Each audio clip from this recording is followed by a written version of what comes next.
Quickly, I'm going to go through the female model here, the reproductive system. And down here we can see the ovary and then the uterine tube. And the uterine tube has different parts to it. It's got fimbriae, these finger-like extensions. Then you've got the ampulla, where fertilization occurs over here. And then down here, this is where you're going to have the connection to the uterus right there. And I'm going to take off this model first. Before you do that, the uterus kind of slumps over on top of the bladder. And now we can see there are 3 layers to the uterus.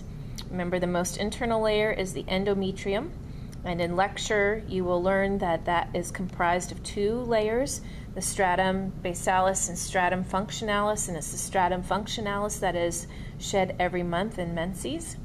Then we have the myometrium, smooth muscle, and then on the outer layer we have the perimetrium, and then on top of that is, of course, the visceral peritoneum.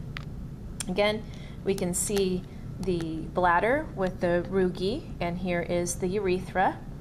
The part back here is the vagina, and this structure right here represents the cervix, and that's also known as this area that's going through it as the birth canal.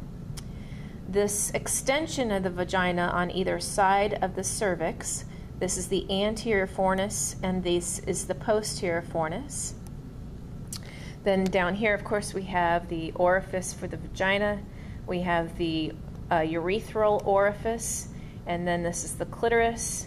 This is the labia minora, and this is the labia majora. The space here in between the 2 labia minora is called the vestibule, which means waiting space. Going back inside, we can see that there is another ligament that is traveling through the inguinal canal. And this is known as the round ligament, another one.